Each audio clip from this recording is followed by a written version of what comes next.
ابو امامہ رضی اللہ عنہ سے مروی ہے، کہتے ہیں کہ ایک نوجوان نبی صلی اللہ علیہ وسلم کے پاس آیا اور کہنے لگا، اے اللہ کے رسول، مجھے زنا کی اجازت دیجیے۔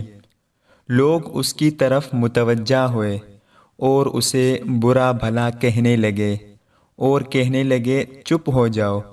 آپ صلی اللہ علیہ وسلم نے فرمایا، اسے میرے قریب کر دو۔ وہ آدمی آپ صلی اللہ علیہ وسلم کے قریب آیا اور بیٹھ گیا۔ آپ صلی اللہ علیہ وسلم نے فرمایا، کیا تم اپنی ماں کے لیے اسے پسند کرتے ہو؟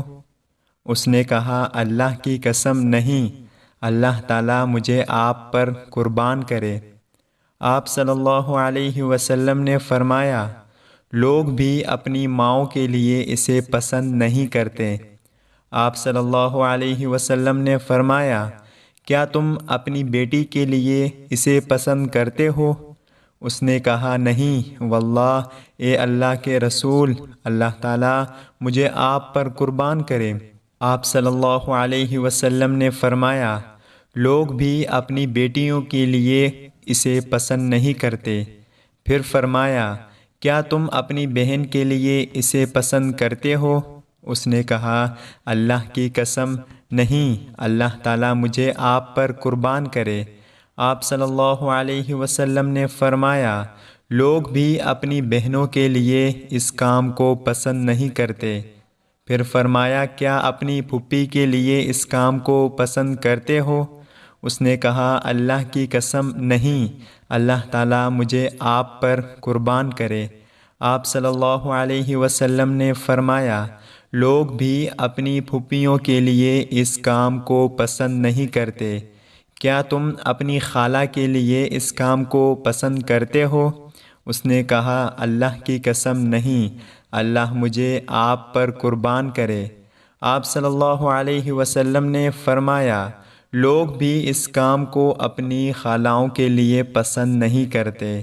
آپ صلی اللہ علیہ وسلم نے اس پر اپنا ہاتھ رکھا اور فرمایا، اللہ اس کے گناہ بخش دے، اس کا دل پاک کر دے اور اس کی شرمگاہ کی حفاظت فرما۔ اس کے بعد وہ نوجوان کسی کی طرف آنکھ اٹھا کر بھی نہیں دیکھتا تھا۔ حضرت عمر بن خطاب رضی اللہ عنہ کہتے ہیں کہ نبی اکرم صلی اللہ علیہ وسلم نے فرمایا، اللہ کے بندوں میں سے کچھ لوگ ایسے بھی ہوں گے جو انبیاء و شہداء تو نہیں ہوں گے، لیکن قیامت کے دن اللہ تعالیٰ کی جانب سے جو مرتبہ انہیں ملے گا اس پر انبیاء اور شہداء رشک کریں گے۔ لوگوں نے پوچھا، اللہ کے رسول، آپ ہمیں بتائیں وہ کون لوگ ہوں گے؟